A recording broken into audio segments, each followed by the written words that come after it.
I don't even have to say it anymore. We make merchandise that has the checklist on it. So I can just wear it. I'll still say it in my videos, but I don't have to say it on my live shows, which I don't think I did, but now I have a shirt so I can just wear it. Anyways, so that was a little promo. I decided to throw a little promo in there. Check out our merchandise store. We have a lot of great merchandise. We have the checklist on some of the merchandise. We have the Get It Gang, and we're working on some other stuff. But right now, that's all we got. I think it looks really good. This is the gold version. We have the blue version, and I think we have white and black as well. So when you have a chance, check that out. But for this video, very concerned with the Pac-12.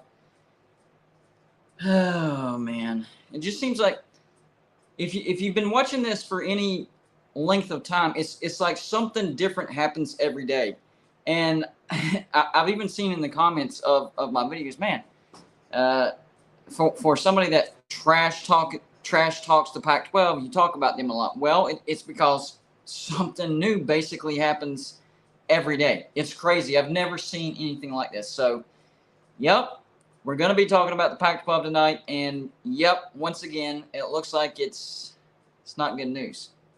However, what is good news is Going to Blue Dude has hit 13,000 subscribers. We did it. And I say we, not just me, you guys. There is no Going to Blue Dude without you guys. So, shout out to y'all for hitting the subscribe button and telling people and liking the videos and comments, all that good stuff. That is what helps these channels grow. So I can't do it without you guys, and I greatly appreciate it. 13,000. I think we could get to 15,000 by midsummer, and then by the end of the year, the big goal is 20,000 subscribers. And we're off to a good start because February was one of our best months that we've had probably since September.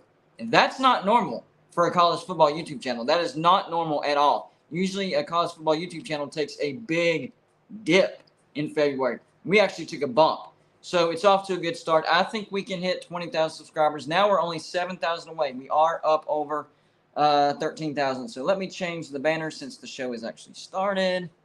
And there's your subscriber count, 13,006. There we go. I'm excited, guys. By the way, tomorrow I'll actually be headed out to the Isle of Palms. We have the Slav Olympics going on again. I am the retaining champ right now, so I have to defend this on Saturday. We're going to leave tomorrow, spend the night Friday night, and then the competition will be on Saturday. We'll see if we can do it back-to-back. It is tough. I'm telling you, it's tough. We have some good competitors out there. The funnest part about that, before we get into the Pac-12, the funnest part about the Slav Olympics is actually the costumes. Everybody wears a costume. Last year, there was anything from a Native American to Bigfoot to an 80s guy. I mean, it gets crazy, guys. So this year, since I introduced the Clownsoneer to Going to Blue Dude, because West Virginia sucked this year, I think the Clownsoneer will be making an appearance at the Slav Olympics. So that should be good as well.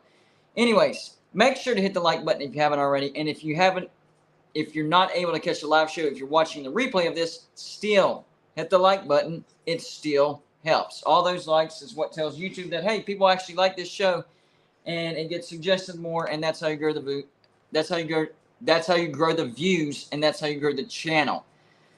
And if you have a comment for me, you want to make fun of me, you have a question or a comment, you want everybody to see it, hit the super chat button. It's that little dollar sign that you see on the bottom right hand corner. Anything you put in that super chat is going to go on the screen, just like you see where my subscriber count, and I will read it and address it to the best of my ability. On top of that, the super chat is a great way to support the channel. We always appreciate your donations. College football YouTube channels always appreciate super chats and donations, but in the off season, we appreciate them just a little bit more because it does get difficult. So all the support, all the donations, greatly appreciated. All right, into the Pac-12. We're at a point to where there for a while we thought that there was actually no TV deal for the Pac-12. That's what we were thinking. And Arizona State athletic director came out and said that. And the Oregon State, yeah, that's right. The Oregon State athletic director also came out and said, no, there's no deal on the table. We also heard that the Pac-12 presidents weren't willing to sign the grant of rights.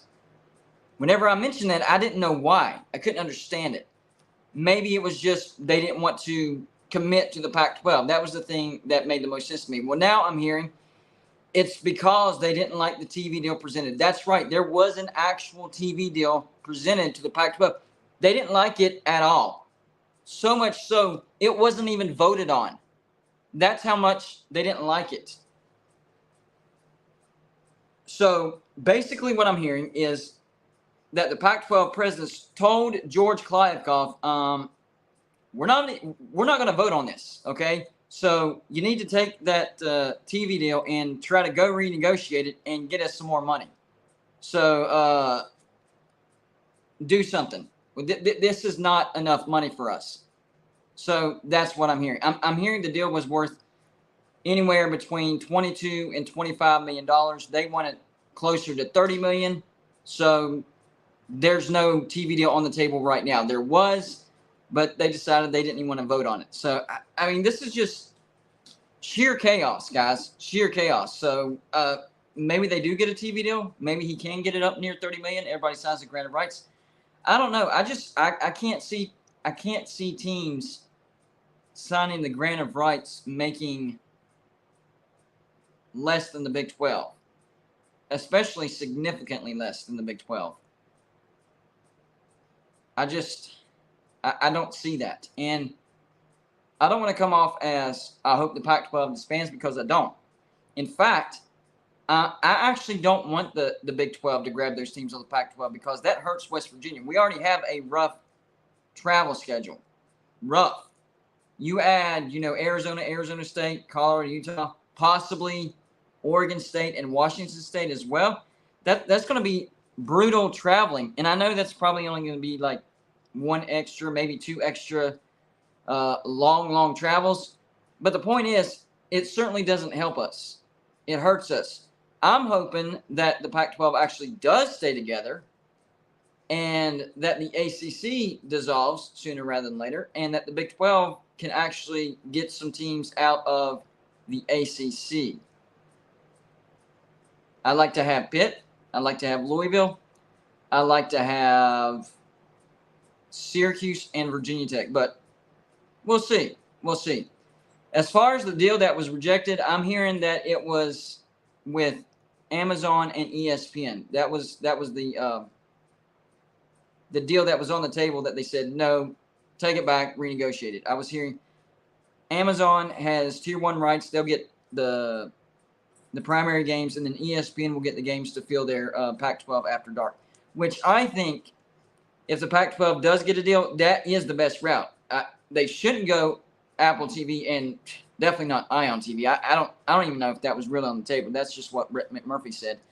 But if they are going to sign a TV deal, I think the Amazon ESPN partnership would be the best deal for the Pac-12.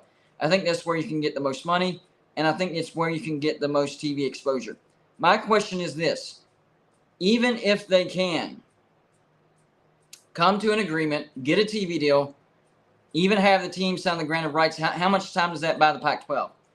Let's say the Pac-12 adds San Diego State and SMU, or San Diego State and Fresno State, right?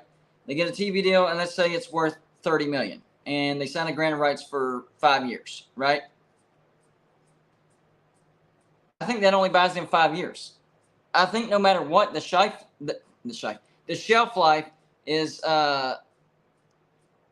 not much longer for the Pac-12. It's not much longer.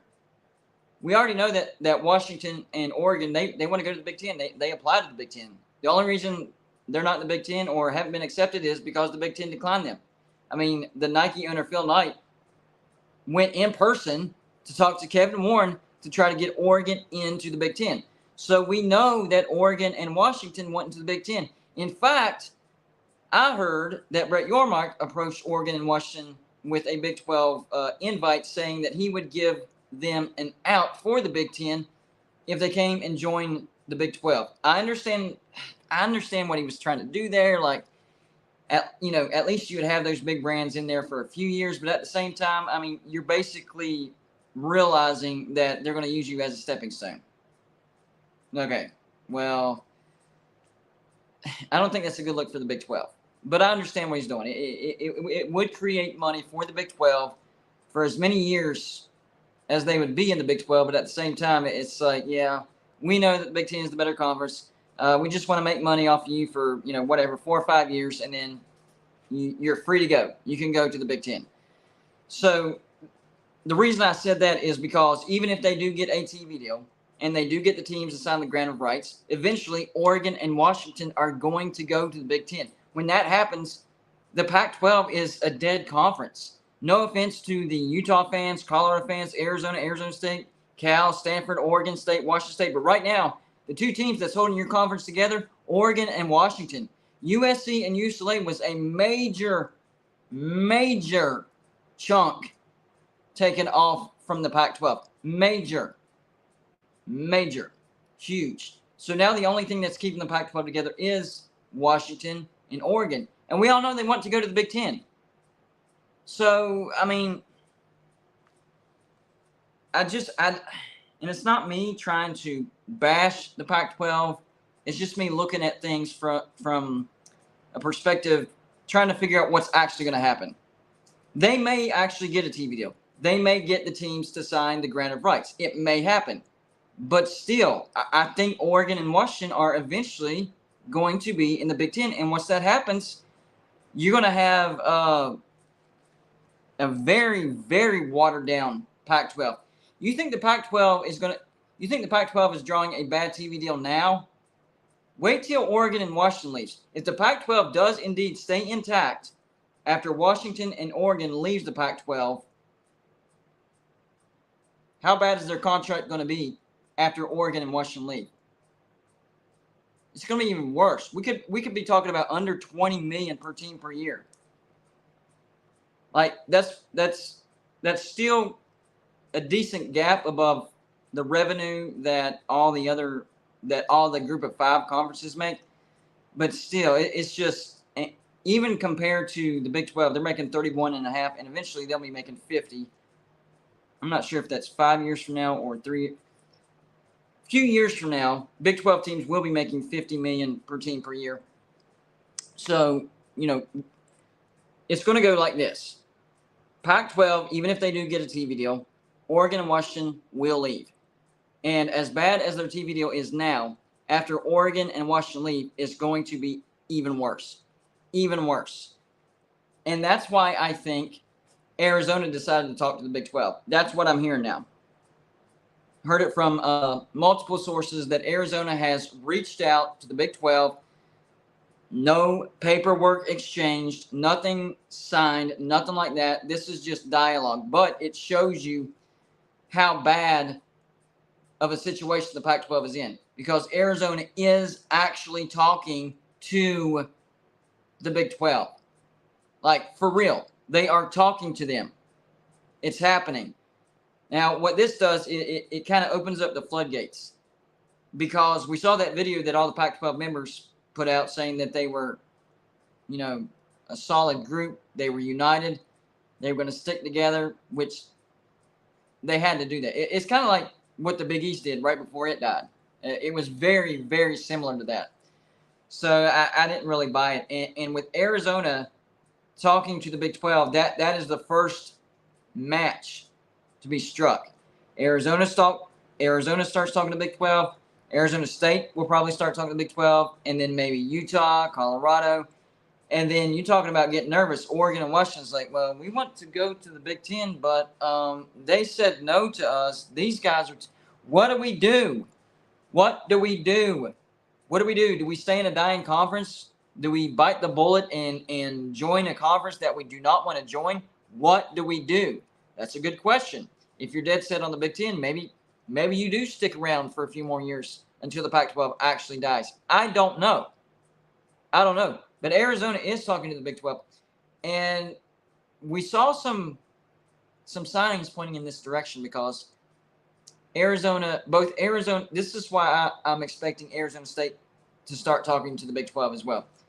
We heard that the Arizona and Arizona State athletic director and fan base, for that matter, came out and said, we're not happy with this. It looks like the Pac-12 is heading in a bad direction. But then that video came out where they were, trying to project unity. But with Arizona reaching out to the Big 12, I fully expect Arizona State to reach out and start talking to the Big 12. Now, do they jump this year? I don't know. But from what I'm hearing, the deadline, here's the weird thing. I'm trying to figure out this math. So the current TV deal doesn't end until June of next year, right? But everybody's saying that the Pac-12 has until April. I don't know why. I mean, I'm talking about not like, your everyday fans, like the insiders, like the professionals that talk about this. They're saying they have till like early April or middle April, something like that. And if it's not done by then the Pac-12, teams will start jumping. I don't know why maybe it's something to do with Amazon, ESPN, or something like that. I don't know, but that's what I'm hearing. So this is a very tight window, and it looks like the TV deal offers that they are getting, they're not liking. They didn't have a TV deal there for a while, and now they are getting one, and it's just so low that they're like, no, we're not even voting on this. Send it back and renegotiate. And if you're a fan of a team that's a member in the Pac-12, your team's going to be fine. I think a lot of fans like, and I'm not picking on you. I'm going to say Utah fans, Arizona fans, Washington fans. The list goes on. They're holding on to this hope that the Pac-12 still exists or will continue to exist. Why? There is no future where the Pac-12, if it does continue to exist, where you're going to make any type of money. I understand you like the conference, but you have to worry about your team first. You do not want to be in a conference that looks like it's going to have a shelf life. And even if it can survive this, you're not going to be making a lot of money. You're not. So I understand loyalty. I like loyalty. I think that's a dying breed. Not very many people are loyal these days. So I'm not talking down on you or anything like that.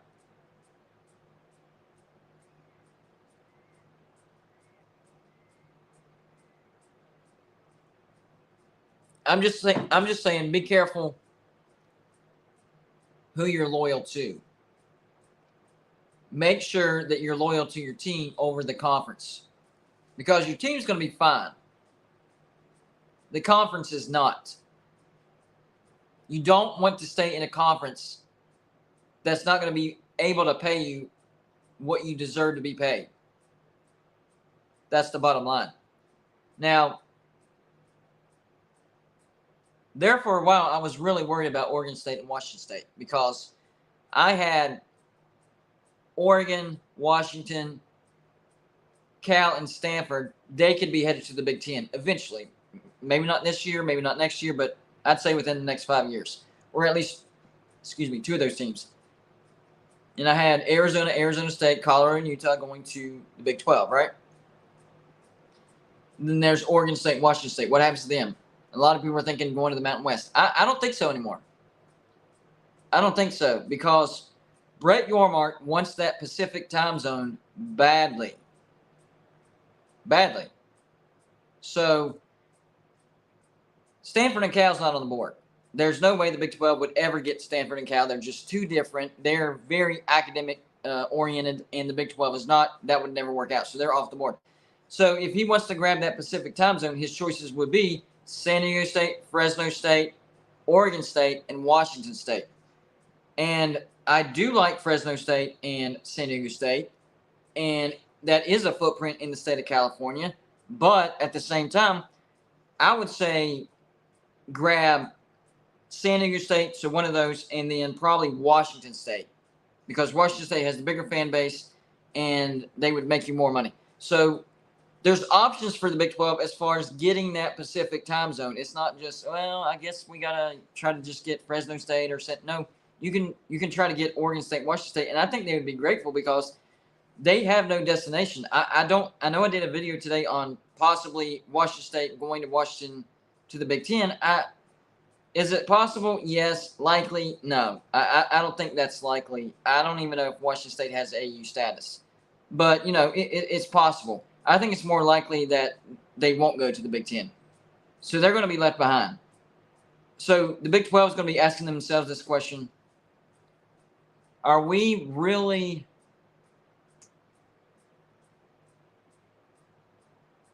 firm on this four corner thing? Are we 100% firm, not wavering? We want the four corners. Because if you are, you're not getting that Pacific time zone.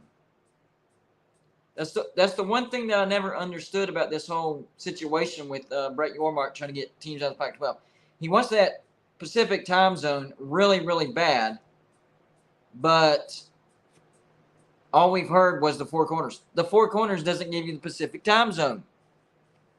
You're gonna have to. I mean, are you planning on getting more than four teams? Are you just getting two of the four corners and maybe Oregon State and Washington State, or San Diego State and Fresno State? I don't know. The two separate issues never came together. It never made sense. I don't know. My real concern now is Arizona State reaching out to the Big 12. I don't want the Big 12 to expand west anymore. I don't. Two things I want to make clear right now. All right, because I think people misread me with my videos. Two things. Let me make this clear. All right. Number one, I don't want the Big 12 to expand west. I don't. I'm a West Virginia fan. That would just make our schedule even more brutal. I say hold off and wait on the ACC. Hold firm right now. Maybe grab a Memphis. I think Memphis would be a great add to the Big 12. I really do. In fact, I don't understand why we got Houston over Memphis. That doesn't make sense to me. Anyways, I don't want the Big 12 to expand west. I don't want that. The second thing is I don't want the Pac-12 to go away. I don't. I know I've made a lot of videos on that. It's just because of what I'm seeing every day. It's not like I'm hoping for it. I've missed the Pac-12 being in the playoffs. I've talked about this many, many times. I remember the early 2000 USC teams, and college football was really fun to watch. Pac-12 hasn't been in the playoffs for like 7-8 years. With playoff expansion, yes, they'll be guaranteed a spot, but will they be relevant? I mean, getting one team into the playoffs and getting obliterated, that's really not that big of a feather to put in your cap. The Pac-12 needs to come up with a plan to try to pick off teams from the Big 12.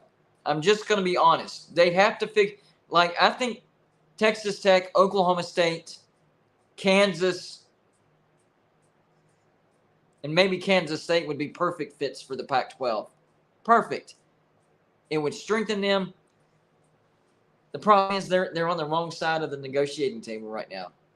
Not only would they not be able to get those teams, but teams in the Pac-12 are actually talking to the Big 12. They're on the wrong side of the negotiating table, and we're seeing I was going to say slow death, but it's starting to speed up. But I'm still going to use that term. The slow death of the Pac-12 is unfolding before us. Kind of started last year whenever UCLA and USC left. That hurt them badly. And then this year, they cannot get a TV deal. Or when they do get a TV deal, it's bad. I don't get it. I don't get how George Kliavkoff got the Pac-12 into this situation. He was outcoached. I'll use that. Even though they're conference commissioners, I'm gonna use the term outcoached. George Kliavkoff was outcoached by Brett Yormark. The Pac-12's TV deal ends next year. The Big 12's old TV deal ended the year after. Brett Yormark jumped the line, nailed down the TV deal. Not great, but it was nailed down. And George Kliavkoff is thinking that the Pac-12 is close to being worth what the SEC and the Big Ten is. That was the big mistake right there. Arrogance. He was trying to get like a 50, 60 million per team per year deal. Are you kidding me? Losing USC and even if you kept USC and UCLA, that would still have been a stretch. But adding the fact that they lost USC and UCLA It's bad. And I'm seeing the comments about Larry Scott. He was a bad commissioner as well. But whenever they hired George Kliavkoff, I was like, man, this is a good hire. Larry Scott was a bad commissioner. George Kliavkoff has a decent track record. I think this is a good hire by the Pac-12. I think I even did a video on it. But it just seems like he's making bad decision after bad decision after bad decision. And they're in a spot where now they're literally rejecting TV deals because they're not good enough. I like that comment, Clint Moses. He says, Yormark can run both PAC and Big 12. Honestly, I expect the Big Ten to try to get Brett Yormark. Remember, the Big Ten still doesn't have a commissioner. Kevin Warren left for the Chicago Bears, and Big Ten doesn't have a commissioner. It would not surprise me at all to see the Big Ten try to come after Brett Yormark. Brett Yormark has made the best decision he can make as the Big 12 commissioner. There is one decision I didn't like, and that was allowing Texas and Oklahoma to leave early without an exit fee. They left for a combined $100 million. What are you thinking, Brett? That's the only one that I'm like, that didn't make sense. I mean, basically what that told me is that Brett Yormark wanted Texas and Oklahoma out now. Now. I don't care if we lose millions of dollars. I want them out now. They're part of the past. We're looking into the future. And I get the idea of that. I do, but I don't like the fact of the Big 12 losing somewhere in the neighborhood of $60 million. And that's for them to leave early. If we would have made them hold to their contract, we would have made that. So he was more worried about getting them out than that $60 million. I'm not. I don't know about that. I understand he wants them out now, and we're looking towards the future. But if they're not willing to pay the entire buyout, then let them stay until the deal's up. 2025 is not that far away. You can hold tight. And a 14 conference member, that's a pretty big Big 12. So I don't understand what his thinking was behind that. I really don't. But with Arizona reaching out and talking to the Big 12, to me, that tells me the acceleration of the Pac-12 deteriorating, having trouble finding a TV deal has been accelerated. Like, that's pushing the gas down. It was Pac-12's already been in a bad position, but everybody was putting on the, we're united front. Arizona broke that. By talking to the Big 12, Arizona broke that. And I'm not talking trash about Arizona for doing that. I think they did the right thing. They see the Pac-12 is dying, and they've had enough. Arizona has had enough. And I don't blame them.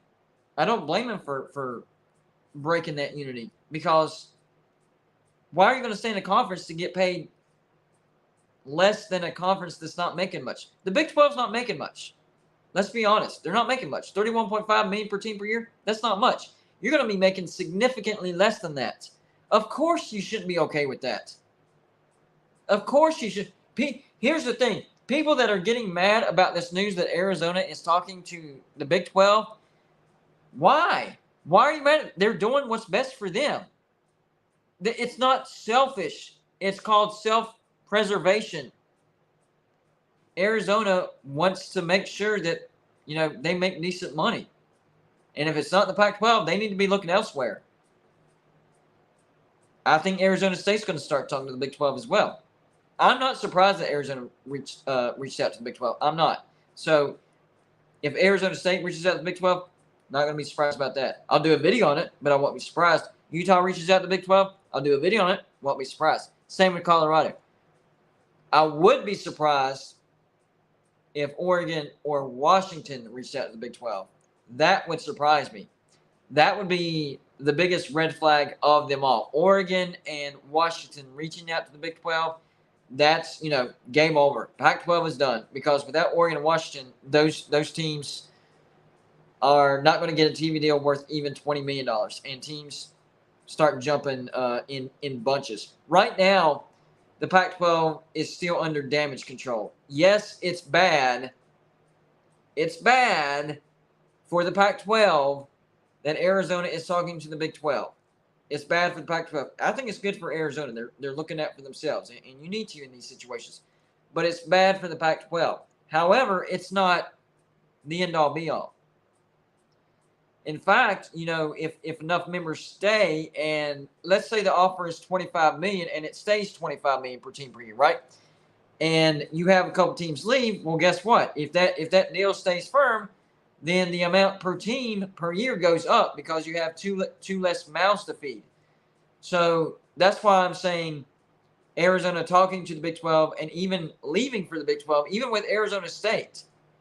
If it happened with Arizona State as well, that's not the end-all, be-all for the Pac-12, because as long as there's enough staying, and maybe they add San Diego State, SMU, or San Diego State, Fresno State, I don't know, but as long as enough teams stay and that deal doesn't go down, then you're actually increasing per team per year.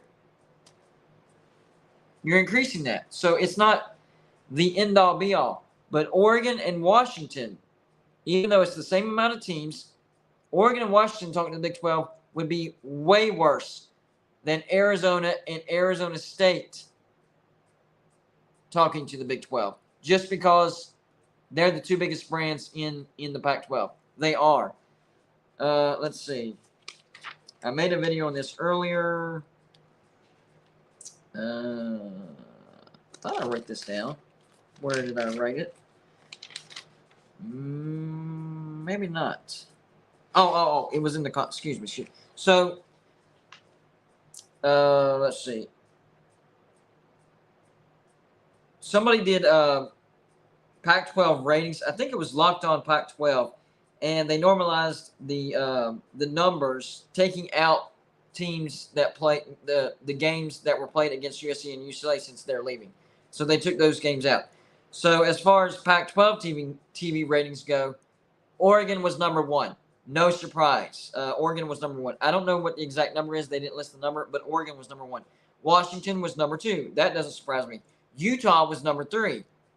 Washington State was number four. Stanford and Cal. That one surprised me. 6 and 7. I had to count my fingers. 6 and 7 surprised me. And then Arizona State.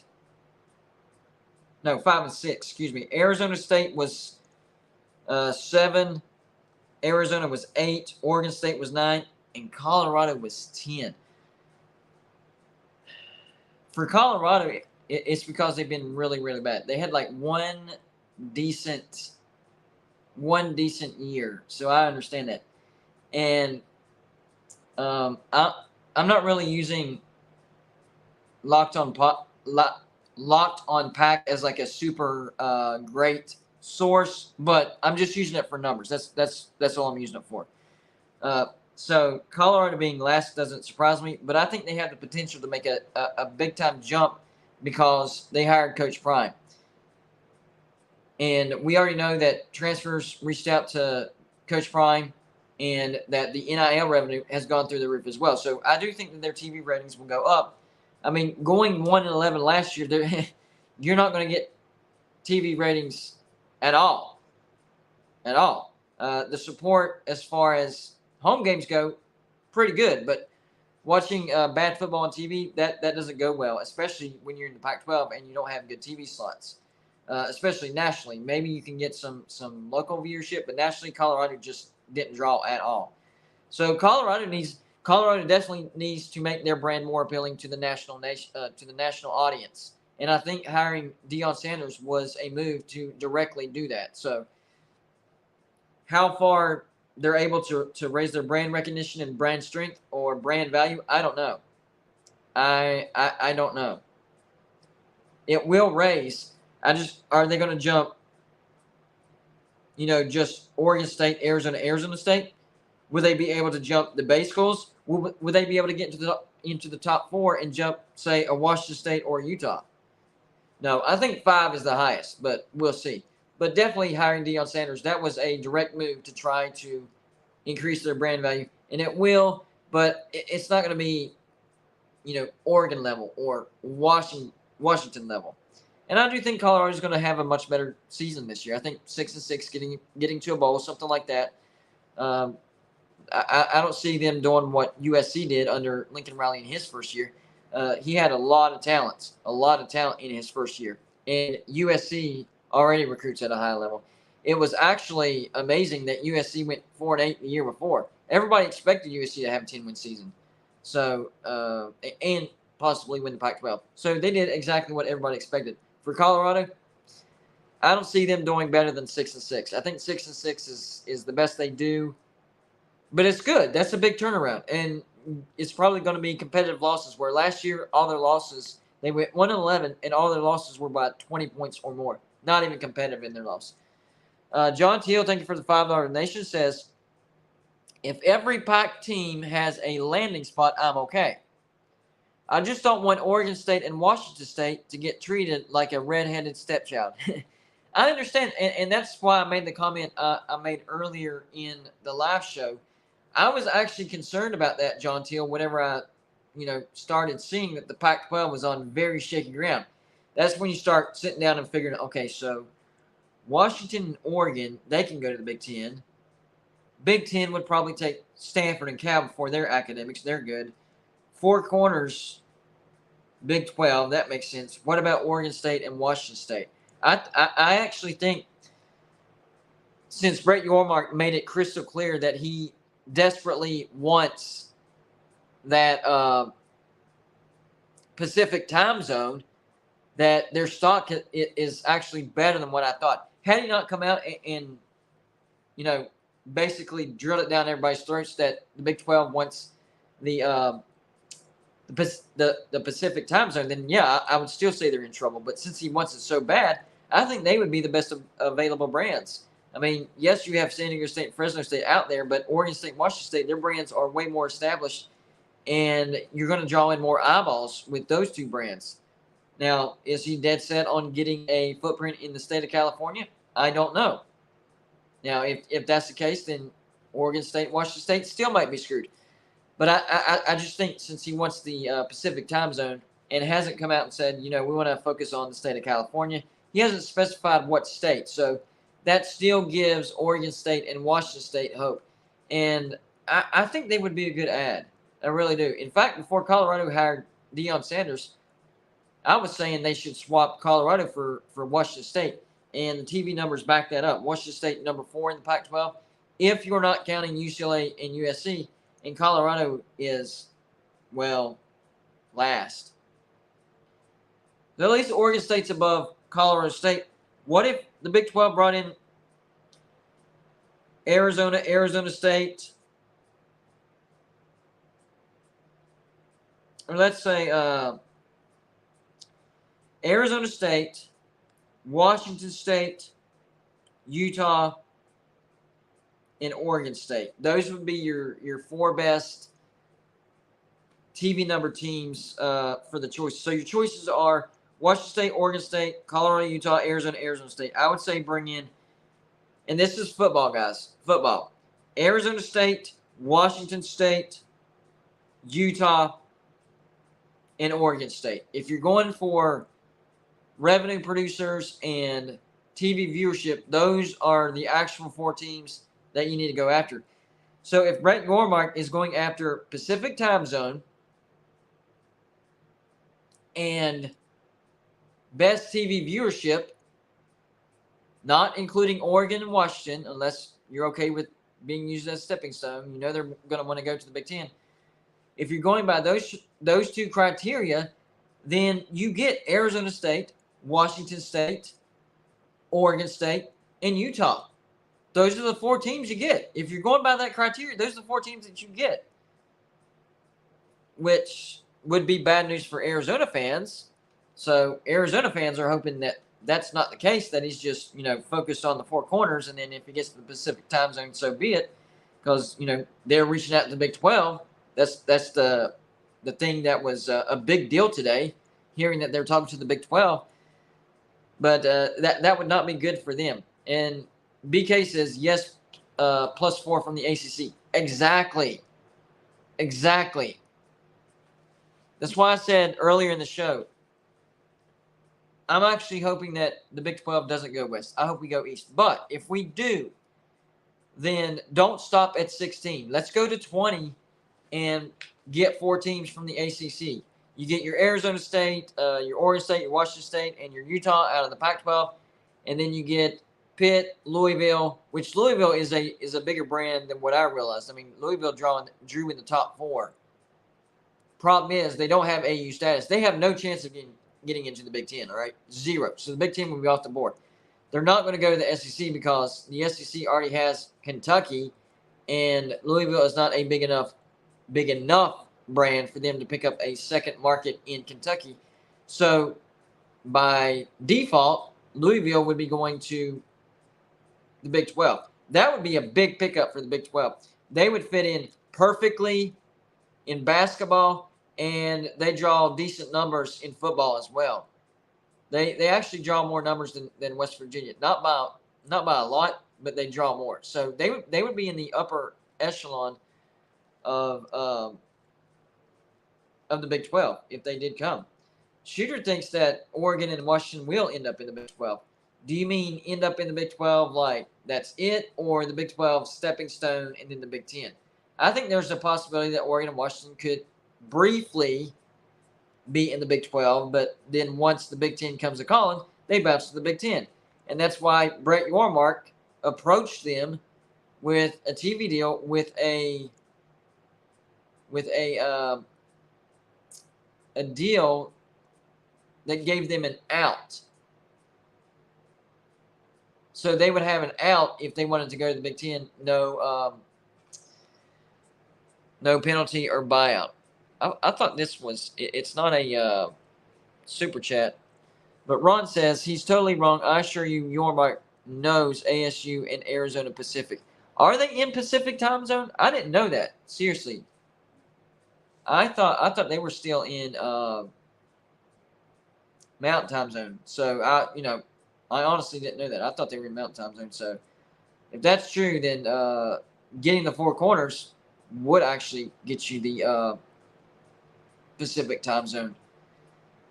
Which, if that's the case, then that goes back to John Teal's super chat, and yikes. Oregon State, Washington State's going to get left out. Oh, man. Yeah, that's a big deal. I didn't know that. That changes a lot. So Oregon State and Washington State could be left out in the cold. Now, the Pac-12 could still survive because they backfill off of the Mountain West. But at that point, I think Power 5 status or Autonomous 5 status is taken off the Pac-12, and they are relegated to now the group of 6. The group of 6. Pac-12 now a part of that because basically they have a bunch of Mountain West teams in there. But they could probably make more money than most group of 6 conferences. So I don't know how that would work out, but I don't see them being depleted down to Oregon State, Washington State, and that protection remaining on the Pac-12. I just don't see it. I'm trying to find out what, because here's the thing. The thing that I'm trying to figure out is Utah fans and Colorado fans in specific.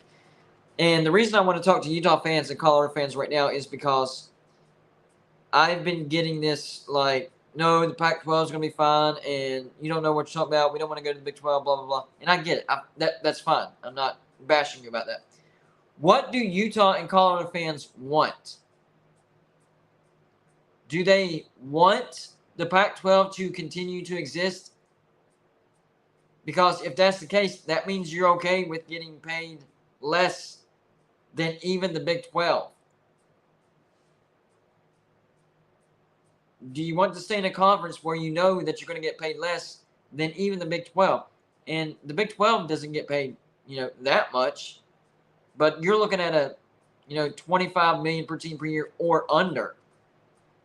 I'm getting a lot of, and I'm not saying all Utah fans or all Colorado fans, but I'm getting significant pushback as far as the thought of Utah and Colorado going into the Big 12. They are not for that. They don't like that idea. So I'm just trying to figure out why. Why do Utah and Colorado fans why don't they like the idea of going to the Big 12? You just don't like it as a conference, or You're just okay with less money? I don't know. I'm trying to figure this out. Because those are the two main fan bases that I get big time pushback on. Arizona fans, they're ready to go. Arizona is fed up. I mean, whenever I made this video about Arizona reaching out to the Big 12, I mean, I was getting, you know, thank goodness we're out of here. You know, stuff like that. They were happy, and then Arizona State fans, they're okay with it, but of course not thrilled. They do like Pac-12, but they're not dedicated to it. A lot of Utah and Colorado fans are like, no. Well, with Colorado, I can kind of understand because they left the Big 12, and that's almost admitting that you made a mistake because you're going back to the conference that you left for. Now it looks like the lesser conference, the worst conference. But think about this. If UCLA and USC don't leave, the Pac-12 does make more than the Big 12, and we're not having this conversation. So there is no way that those teams could have known that USC and UCLA was going to bail, especially to the Big Ten. I mean, you would have told me that 6 months before, I would be like, no, the geography doesn't make sense. There is no way USC and UCLA is going to go off to the Big Ten. Well, guess what? It happened. That's why, all bets are on the table now. Like, Oregon, Washington to the ACC? Could happen. Cal and Stanford to the ACC? Could happen. Pac-12 wants to pick up USF? Could happen. Geography doesn't matter anymore because of that one crazy situation where the Southern Cal schools, the two LA schools, bailed and went to the Big Ten. It changed the game. It really did. John Teal, thank you for the $5 donation, says, why leave Oregon State and Washington State out? Just take the lot. 6 plus 12 equals 18. Let's say the ACC stays strong. Just add Boise and UConn and run with 20. I understand what you're saying, but I'm not sure if he would want to go in that direction. The feeling that I get is he wants 4 teams out of the Pac-12. Now, you could be right, and the Big 12 goes after 6, and boom, Oregon State, Washington State are safe. And I'm not trying to leave them out. I think if the Big 12 gets to 4 corners, they should get Oregon State and Washington State as well. I think they would be good additions. I'm just saying the feeling that I get is the 4 corners. They're wanting to add 4 teams. I hear no mention of Oregon State and no mention of Washington State, which when you actually look at the numbers, the biggest one that surprises you is Washington State because they're 4th in the ratings. But Oregon State is a strong brand as well, and they're pouring money into their football facilities. It's not a big stadium. It's not an SEC stadium, but it's a really nice stadium. You know what, Brownie Talks? I'm actually going to screenshot that. There we go. And I might do a video on that. There you go. Never know what comment or super chat I will use for a next video. In fact, John Teal, I'm going to use your super chat right there as a video idea as well because I think that's an important topic. Why can't they do that? Oregon State's brand is actually pretty good right now. They had a pretty good season last year. They almost beat USC, which would have made them, 11 wins? Because they had a 10-win season, I'm pretty sure.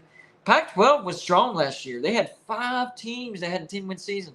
A conference that had 5 teams with 10 wins did not make the playoffs. That is what you call a dog-eat-dog conference. Those teams were too strong. Now, I will say this. Washington dropped the ball. They should have.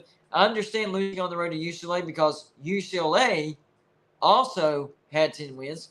That's okay. But they followed that up by losing on the road to Arizona State. Man, that's another thing that screwed up the Pac-12 from getting to the playoffs. You can blame USC. Yes, they lost. They should have won. You can blame Utah. Yes, they won the Pac-12, but they lost some stupid games that they shouldn't have lost. But you also should blame Washington. They should not have lost to Arizona State. Shouldn't have happened. Strong conference, the Pac-12 was. Oregon State, a strong team. So this argument for Oregon State, Washington State right now actually makes sense. I'm good. You know, if the Big 12 is going to expand west, which I'm not fond of because my team's on the east side, but if they are going to expand west, why not get 6 teams? Why not? And on top of that, I'll add this. On top of that, if Oregon and Washington want to use the Big 12 as a stepping stone, grab 8 teams. 8 teams out of the Pac. What if the Big 12 does that? I mean, they just sweep the board. Like, Cal and Stanford is left there standing like, what happened? What happened, guys? Like, you're all going to the Big 12? You know Cal and Stanford would never join the Big 12. So those two you have to keep out of this. Never. But the other 8, even if they just use the Big 12 as a stepping stone, they're making more money than what they did in the Pac-12. Never know. It's possible. And then Oregon and Washington do bounce to the Big Ten. That's okay. You still have a good conference. ACC falls apart, right? You grab 4 strong brands. And Louisville is the steal. Louisville, for the Big 12, they're not in a good spot for Louisville, but Louisville's in a good spot for the Big 12 because, let me pull up the numbers. From 2014 to 2022, their viewership was 4th in the ACC. 4th. With 2.02 million. So, strong brand, but they would never be admitted into the Big Ten. So, they're automatically off the board. And the SEC isn't going to take them because they already have a Kentucky brand. And there's more appealing brands that would give them a footprint in new states. So Louisville is in no man's land. But for the Pac-12, that is a home run get. It actually works out very, very well for the Big 12. We're glad that the Big Ten is so snotty when it comes to academics. Yes, don't take Louisville, please. We're glad that the SEC wants to establish footprints in new states. They don't need another footprint in the state of Kentucky. Yes, that's fine. We will take Louisville.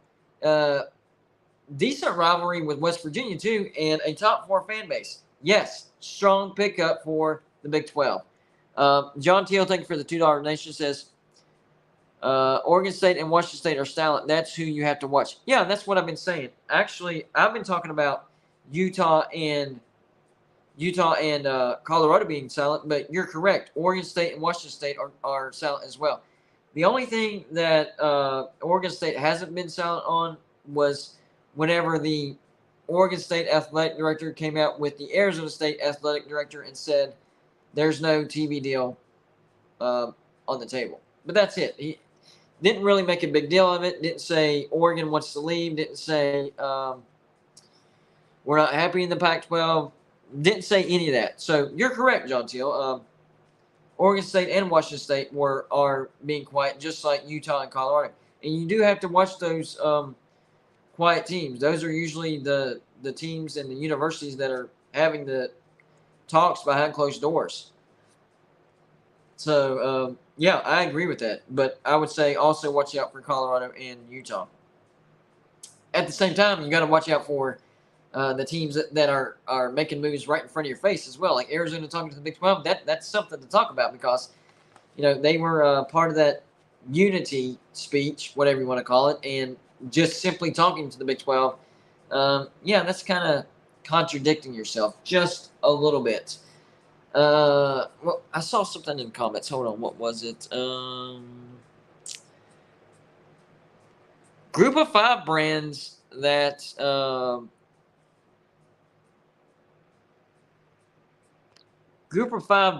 the Big 12 could go after. We already know that the Big 12. I'm hearing that Gonzaga to the Big 12 is a lock, by the way, and whether you agree with me or not, that's a great move. They're not going to get any of the football money. They're going to increase basketball money. And, yeah, traveling is going to be ridiculous, but that basically solidifies the Big 12 as the premier elite basketball brand. So, Gonzaga is a lock. I saw a comment somebody said Gonzaga's a lock and Arizona's a lock. And I was like, yeah, I don't know about that. I mean, I think eventually, but I wouldn't call them a lock. And then today came the news of they're talking to the Big 12. I'm like, man, that guy might actually know something. So Gonzaga for basketball, Arizona talking to the Big 12. But what about group of 5 teams? I know people try to make a big deal out of the clause in the contract of the Big 12 saying if you add a group of 5 team, then there's no guaranteed revenue increase. Yeah, that's just the guarantee part. That doesn't mean that you can't get Fox or ESPN back to the table and say, hey, we're bringing in Memphis. Memphis is a valuable group of 5 brand. I've said it before. I've said it again. I'll say it again. I think that Memphis would have been a better ad than Houston. You already have 3 brands in the state of Texas. Why, oh, why would you bring in Houston? It would be another story if you were getting Texas A&M. That's a big brand with a big fan base that's going to draw in big money. Houston gets the scraps. And I understand that Houston just built a new football stadium, and it looks good. But the actual support for Houston, not good. The actual viewership for Houston, not good. I didn't agree with that. They didn't serve any type of purpose. And I'm getting a lot of, pushback from Houston fans, of course, and I understand. You gotta defend your team. What was the purpose of getting Houston? Oh, the TV market is top 5 in the nation. Yeah, but who are you pulling out of that TV market?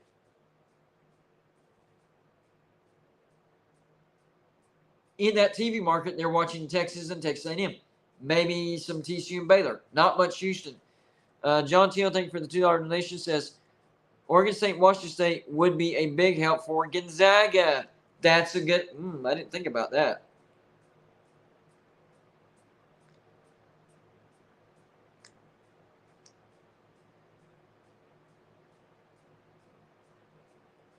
Yes, the city of Houston is massive, and it is a top 5 TV market. But by adding Houston to your conference, you're not capturing that market. You're getting like little crumbs of it.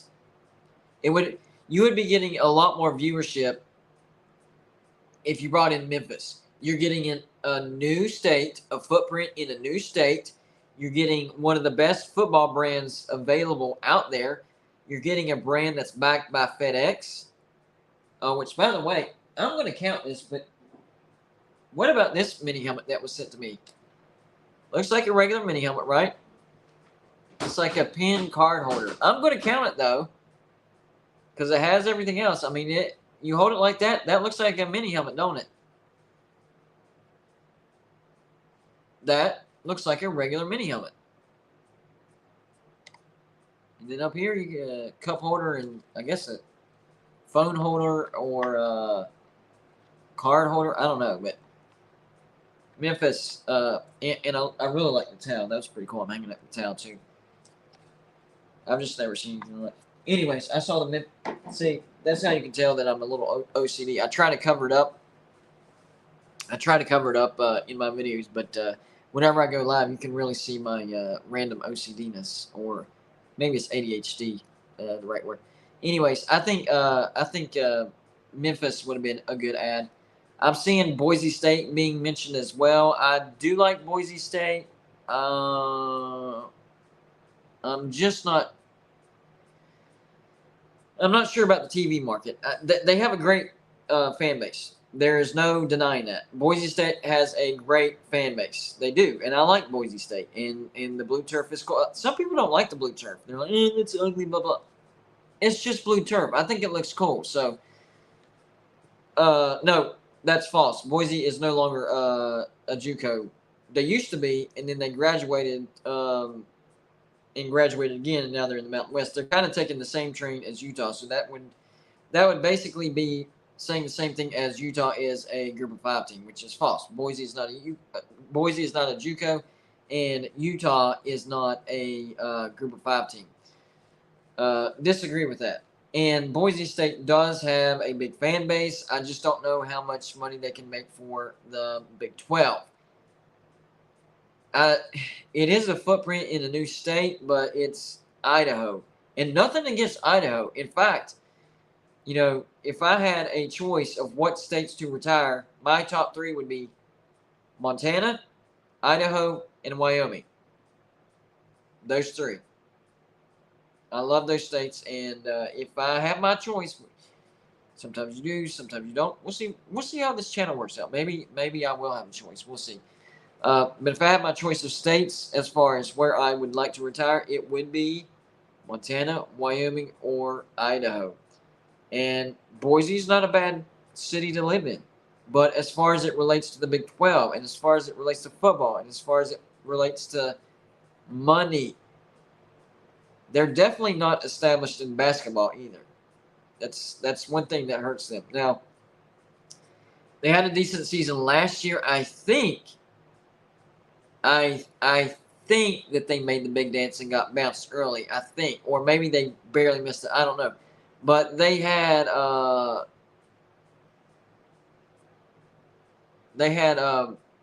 good season for Boise State. But overall, their basketball brand is not good at all. Football brand is good, but that's it.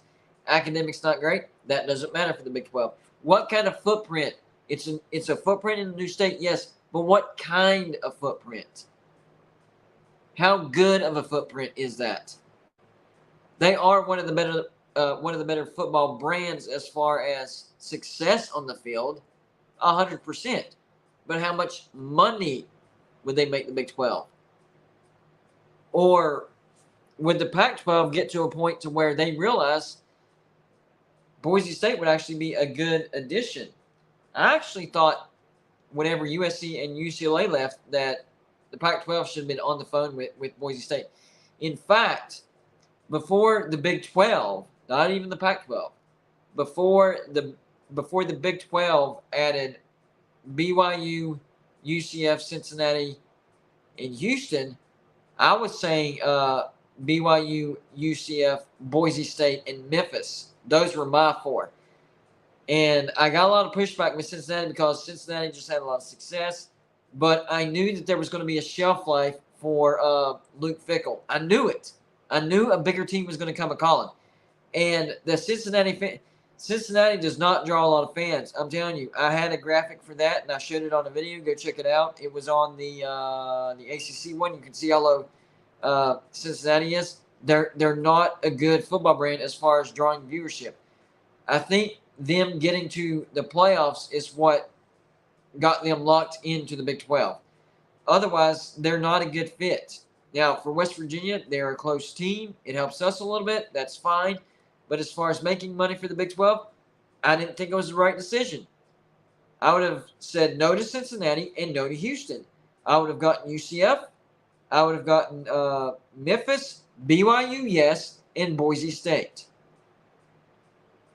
So I think Boise State got the short end of the deal because they should have been on the next layer of choices. And not only did they get passed up for Houston and Cincinnati, but now they're probably going to get passed up again because the Pac-12's falling apart. They can't get anything to fall their way. Boise State, all they do is win and have success, and everybody just keeps passing them up. It's really a shame. John Teal, thank you for the $5 donation, says, even if Boise doesn't jump TV money, they can add playoff money because they have a program that will win year in and year out. That's a good point, too. I do think.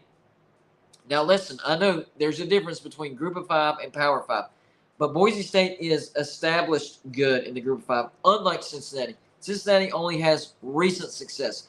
Boise State has sustained success. So you put Boise State in the Big 12 with Power 5 money, recruiting uptick. I think Boise State is a Big 12 contender almost on a yearly basis. And yes, with a chance to get to the playoffs. And yes, making money for the Big 12. 100% agree. Maybe they give the Big 12 a chance to get 2 teams in. I think there's going to be some years where the Big 12 has a chance to get 2 teams in. Because remember, you have the one automatic bid with the conference champ. In fact, listen to this. This year it would have happened.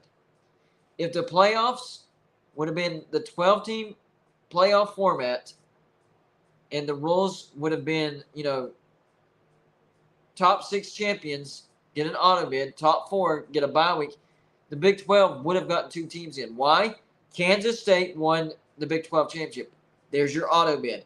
TCU would have been invited as well. So this year, the Big 12 would have landed 2 teams in the playoffs. Let me try to mentally figure that out real quick. So, top 6 champions would have been all right. So Michigan, Georgia, Utah would have made it. Kansas State would have made it, and Clemson would have made it. There's your top 5 conference champions. And then Tulane would have been the 6th conference champion, which they went to the Cotton Bowl and beat USC anyways. Beyond that, I think TCU gets a bid. That's 2 for the Big 12. I think Ohio State gets a bid. That's 2 for the Big 10. We're at 8. Who did Clemson play? Nope. ACC does not get 2 in. USC gets in. That's 2 for the Pac-12 this year. So we have, I think Alabama gets a bid. I think Tennessee gets a bid. So that's 3 for the SEC. And perhaps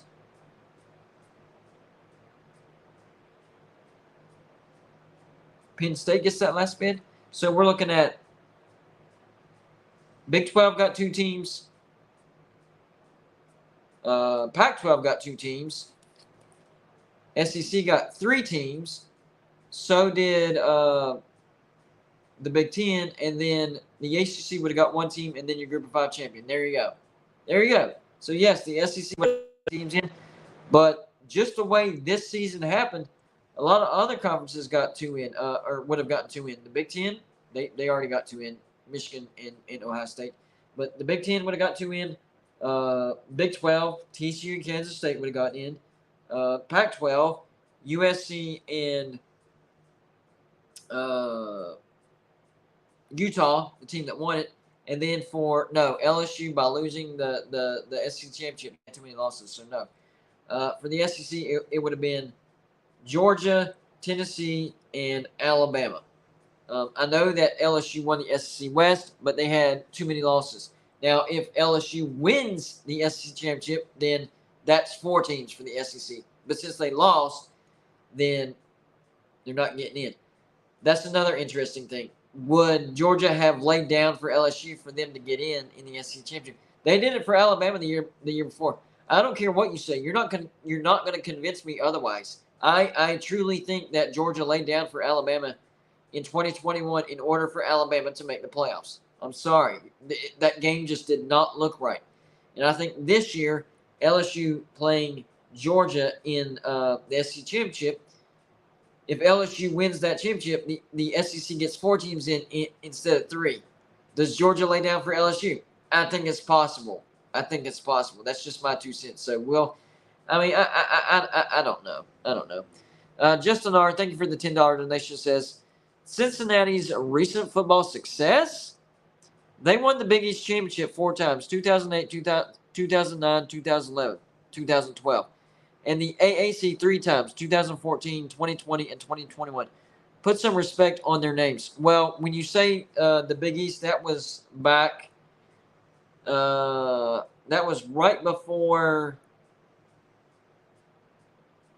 I'm trying to think when Cincinnati not Cincinnati, but when did Pitt and Syracuse league? They were the last ones before West Virginia left in 2011. I didn't think Cincinnati won the Big East in football that many times. No, there's no way in 2008. West Virginia was still in there. There's no way. And not 2011 either, because West Virginia went to the Orange Bowl. Some of those numbers are off. I know they won the AAC 3 times, but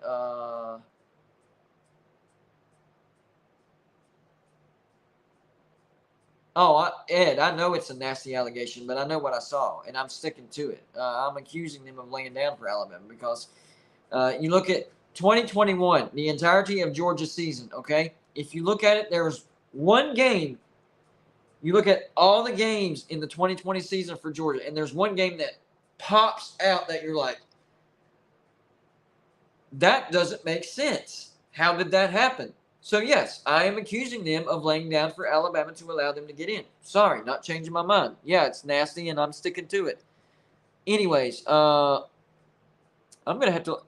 But the thing is, I can't look it up right now because of my phone.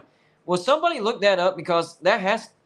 And no offense, Justin R. I'm just saying West Virginia in the Big East in 2008, 2009, 2011, 2012. And I know for a fact that we won it in 2008 and 2011. Those 2 years for sure. Not sure about 2009 and 2012. Not sure. Uh, Joey, what's up? Hey man, I wanted to come in real quick because we've had some good crowds the last few shows, and so I thought we'd reward them with a shirt if you wanted to. I've got Okay. Yeah. I've got a Golden Voodoo T-shirt, and I'd Is that like the to one send I'm it to wearing? somebody in the chat. Right, I've got like send somebody in chat. I've got a gold one, I got a blue one, and they're both well, one of them's medium. Let me see what size the other one is. They're Hold both on. size medium. They're both size medium. Um, but anyway, so here's what I was thinking. There's 116 people in here. 112 people. I'm sorry, 112 people. If I want everybody to put in the chat, I've got a number written on a card here. I want everybody to put in the chat and pick a number between 1 and 112.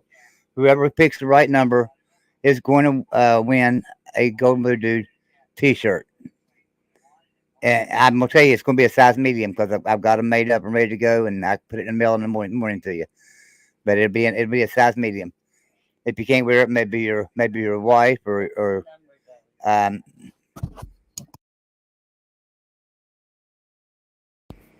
So, yeah, I've got a couple of them made up here. But I'm looking for the number. We need a number between 1 and 112. And the first one to get it right, hey, just keep typing numbers, guys. If you want the shirt, just keep typing numbers. Um, I didn't say you just had to choose one number. You can choose 1,000 of them, bro. I care. GBD, you're not. I can't hear you. Mike's back on. Excuse me. I'm gonna get into Yeah. these super chats real quick and tell me what you're doing with the numbers. I kind of got in on the last second on that. So I'm looking. I have them pick a number between 1 and 112 because there's 112 in here, Okay. and I'm looking for the first number that comes out right here. I'm still looking. So you already had the And your number best picked out. watching too. You Your already had a best number watching. picked out in your head. I've got it written on a card here. Okay, got you. Let me get to these super chats. John Teal, thank you for the $5 nation, says, didn't Cincy play Tebow in his last game? Their coach walked out to go to Notre Dame. Then he walked out on Notre Dame for LSU. LOL. I don't know. Do you remember that, Joey? What's that? I'm sorry. I was looking at chat. I wasn't listening. Didn't Cincinnati Didn't play Cincy play Tebow in his Tebow? last game? Their coach walked out Uh, to go to Notre Dame. Then he walked out on Notre Dame for LSU. no, I don't remember that. Bonnie Johansson. You bet says Bonnie Johansson won it. Yep, Bonnie Johansson. That's it. I don't know if y'all see it or What not. what number was it?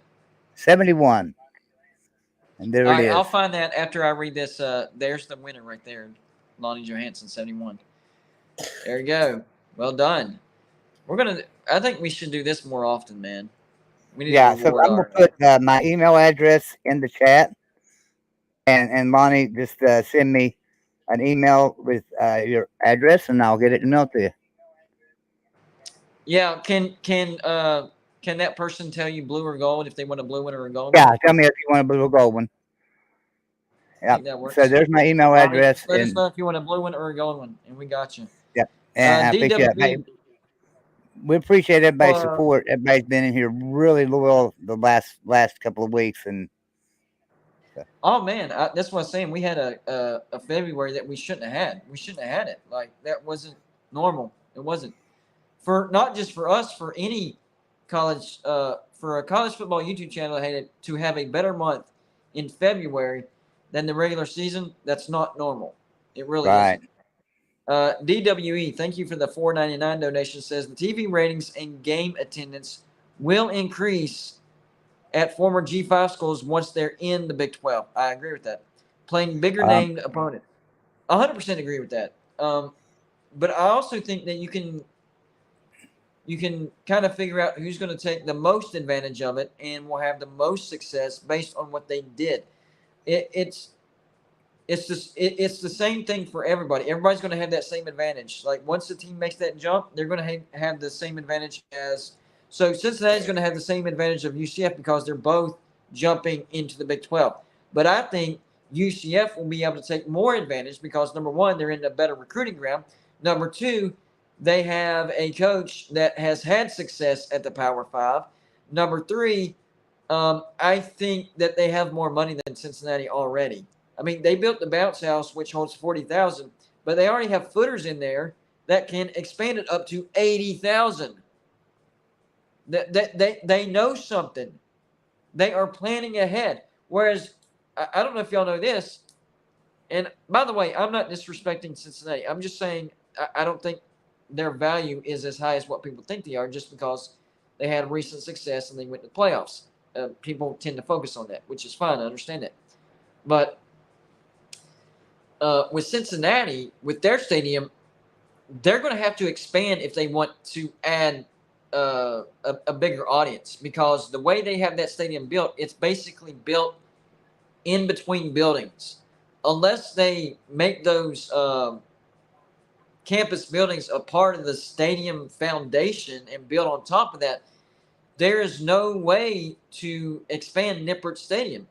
There just isn't. So they're stuck at 40,000 unless they raise enough money to build a brand new stadium. Justin R, thank you for the $5 donation. Says Brian Kelly won the Big East title with Cincinnati in 2008 Orange Bowl versus Virginia Tech. In 2009 Sugar Bowl versus UF. He left for Notre Dame before the Sugar Bowl game. That Cincinnati won the Big East. I think that's correct. But 2011, 2012, and wasn't there another one? He said 2008, 9, 10, 11, and 12, and he's wrong. Cincinnati won the Big East in 2008 and 2009. They won the Big East. Mind you, one of those years they lost to West Virginia that year, but West Virginia had lost to USF that year too, so they didn't get the Big East title. But in 2010, West Virginia and Pitt won the Big East championship. They split it. And 2011, West Virginia and Louisville. But West Virginia was the Big East champion for 2010 and 11, right? They were the higher ranked. And also 2007. Cincinnati is 3-18 against West Virginia all time, guys. You can look that up. So can Cincinnati come in and play with the big boys? We'll see. It's a lot different coming to a Power Five and competing than it is to be in a Group of Five, in my opinion. So anyway, I wanted to come in and give a short away. Didn't mean to interrupt your show and everything, but I knew you was going to be getting off here soon, and I wanted to do that. I'm about to wrap it up anyway. All right, guys. We appreciate your support. And I'll talk to you later. Absolutely. I got to run anyways because I got to do the whole school thing in the morning, and we have I think it's like a 4.5 hour drive down to the Isle of Palms. But another great show because of you guys. Appreciate it, guys. And whenever I said recent success, I just meant like not historically. So, I mean, if you want to extend it to the late 2000s, that's fine. They did have several Big East titles. Most were shared, but there was some outright, and then 3 in the AAC. So they've had some success. I'm just saying that they don't have a big fan base, and I think the Big 12 picked them up because of recent success, as in over the past 15 years or so. That's why they got them. And I'm not bashing the Big 12 for picking them up because Cincinnati was hot and they just went to the playoffs, so it makes sense. But if you look at their worth and losing Luke Fickell and stadium expansion is a big problem at Cincinnati. It's almost impossible. I just think picking up Boise State and Memphis would have been smarter. Now, if you want to pick up all those teams and Cincinnati, I'm okay with that. But picking Cincinnati and Houston instead of Boise State and Memphis, I just I don't know. I don't. I disagree. I disagree. We'll see. People thought that Cincinnati and West Virginia were going to be good rivals in the Big East, and that didn't work out well. I hope we are. I hope we are, because we do need a rival, and it did help us in travel. But as far as like revenue and actual viewership, Memphis would have been the better pick. That's my 2 cents. Anyways, I gotta get off here, guys. I ran this hour and a half, which is about a half hour longer than I usually do. But I was having fun. I love talking with you guys. Appreciate you guys. 13,000 strong. I do believe by the end of the year we will be at 20,000. I do. We had a great February, a great start to March. So yeah, I think we can do it. 20,000 subscribers, and I think we can do it. Justin R, actually, you know what? I see your USF logo, and I would have taken, if you're going to take Cincinnati, you got to. My point is, you have to take Boise State and Memphis first. But you could have taken the Big 12 could have taken BYU, UCF, Houston, Cincinnati with Boise State, Memphis, USF. There was one more team that I had in mind. Maybe it was Tulane. I don't know. There was one other team. But USF is high up there too. I would have USF as far as brand worth and value. I would have them above Cincinnati. What I'm trying to convey is it's not about success on the football field. Cincinnati has had good success over the past 15 years. They have. And I do believe that's why the Big 12 picked them. They're one of the most successful Group of 5 teams.